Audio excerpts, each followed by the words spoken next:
जग्गू की सगी माँ गोरी कव्वी उसे बचपन में ही छोड़कर मर गई थी। जग्गू के पास अपनी माँ की सिर्फ एक निशानी थी, एक पुरानी फटी हुई कपड़े की गुड़िया। जग्गू उसे सीने से लगाकर बैठा था।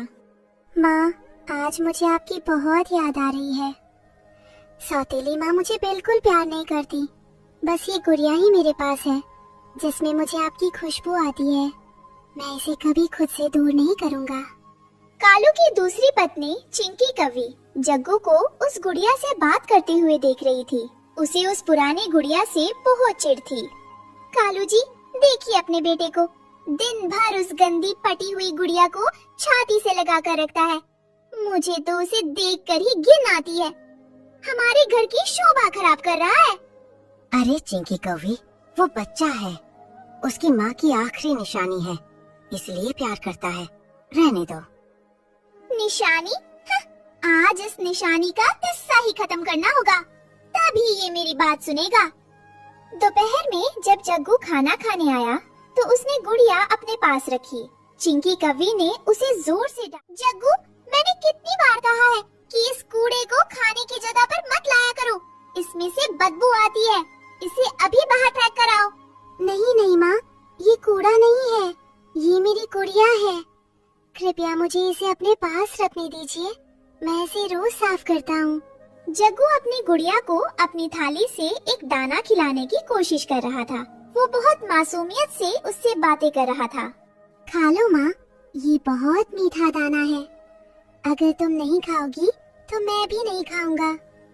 अरे पागल लड़के, ये कपड़े का टुकड़ा है, ये खाना नहीं खाता। क्यों नाटक कर रहे हो? हटो रास्ते से।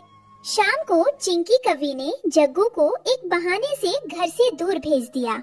जग्गू, जाओ नदी से जाकर घड़ा भरकर पानी लाओ, और खबरदार जो उस गुड़िया को साथ ले गए, पानी में भीगकर खराब हो जाएगी, उसे यहीं छोड़ जाओ।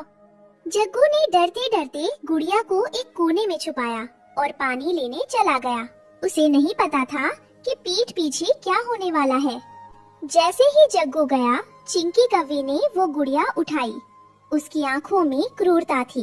उसने पिछवाड़े में जल रही आग में उस गुड़िया को डाल दिया। ले, अब कर अपनी माँ से बातें। जल गई तेरी यादों की गुड़िया, अब तू सिर्फ मेरा हुक्म मान। कपड़े की वो मासूम गुड़िया आग की लपटों में जलकर राख होने लगी। जग्गू पानी लेकर लौटा। उसने आते ही उस कोने में देखा जहाँ उसने गुड़िया छुपाई थी। वहाँ कुछ नहीं था। उसका दिल धक से रह गया। मेरी गुड़िया, मैंने तो यही रखी थी। माँ, नहीं माँ, मेरी गुड़िया कहाँ गई? चिंकी कव्वी आराम से बैठी अपने नाखून संवार रही थी। जग्गू रोता हुआ उसके पास आया। माँ, कृपया बताइए, मेरी गुड़िया कहाँ है? मुझे वो नहीं मिल रही। वो गंदा कपड़ा मैंने उसे कूड़े वाले को दे दिया, या शायद कोई चील उसे उठा ले गई होगी। अब रोना बंद करो और घर का काम करो।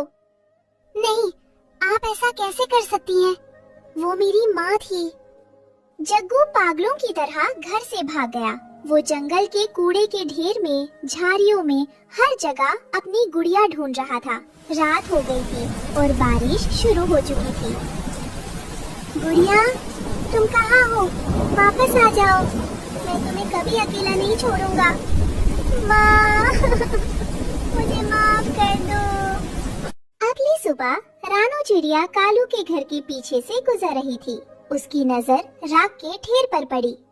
वहाँ गुड़िया का एक आधा जला हुआ बटन और थोड़ा सा कपड़ा। हे भगवान, मेरा तो कलेजा ही मुंह में आ रहा है। ये क्या अनर्थ कर दिया इस निर्दयी चिंकी कव्वी ने। उस नन्हे से जग्गू की तो जान बसती थी इस गुड़िया में। उसे अपनी मरी हुई माँ की ममता इसी कपड़े के टुकड़े में महसूस होती थी, और इस पत्थर दिल औरत ने उस मासूम की आखिरी याद को भी आग के हवाले कर दिया।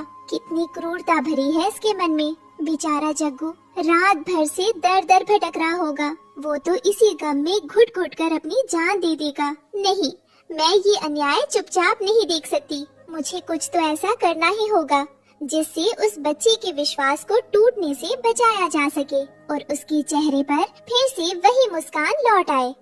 रानू अपने घर गई। उसने पुराने रंग बिरंगे कपड़े निकाले।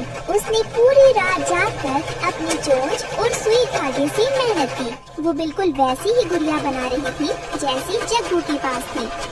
मैं जानती हूँ कि मैं जग्गू की असली माँ गौरी को वापस जीवित नहीं कर सकती, पर मैं उसकी ममता की इस निशानी को इस तरह राख में नहीं मिलने दूंगी। ये सिर्फ कपड़ों और रुई का ढेर नहीं है, ये एक अनाथ बच्चे का पूरा संसार है। मैं अपनी पूरी कला और अपना सारा प्यार इस नई गुड़िया को बनाने में लगा दूंगी।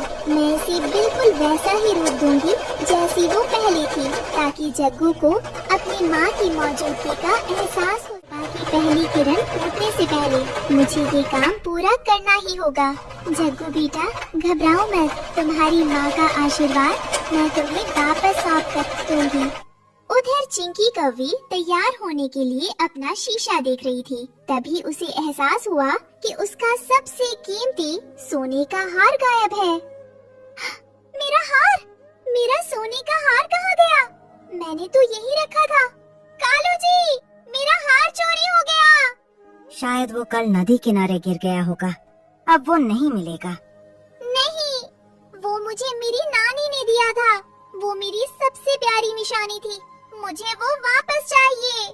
जब चिंकी का हार नहीं मिला तो वो पागलों की तरह घर के बाहर कूड़े के ढेर में अपना हार ढूंढने लगी, ठीक वैसे ही जैसे जग्गू अपनी गुड़िया ढूंढ रहा था। मेरा हार कहीं नहीं मिल रहा। हाय, मैं तो बर्बाद हो गई। देखा भाग्यवान, कल जग्गू भी इसी तरह अपनी गुड़िया ढूंढ रहा था। आज तुम्हें समझ आ रहा है कि किसी अपनी चीज के खोने का दर्द कैसा होता है। जग्गू गम और बुखार में बिस्तर पर पड़ा था। रानो चिड़िया वहाँ आई और उसने जग्गू के सिराने वो नई गुड़िया रख दी। साथ ही रोती हुई चिंकी कौवी भी वहाँ खड़ी। जग्गू बेटा, देखो तुम्हारी गुड़िया मिल गई। वो थोड़ी जल गई थी, मैंने उसे ठीक कर दिया। मेरी गुड़िया, धन्यवाद रानो आंटी। चिंकी कौवी, आज तुम्हारा हार खोया तो तुम्हें कितना दर्द हो रहा है। सोचो, तुमने इस मासूम की माँ की आखिरी निशानी जला दी। इसे कितना दर्द हुआ होगा। दूसरों का दिल दुखाकर हम कभी खुश नहीं रह सकते। चिंकी कौवी को अपनी गलती का गहरा एहसास हुआ। उसने जग्गू के पैर पकड़े। जग्गू बेटा, मुझे माफ कर दो। मुझे अपनी इस नीचता पर बहुत शर्मिंदगी है।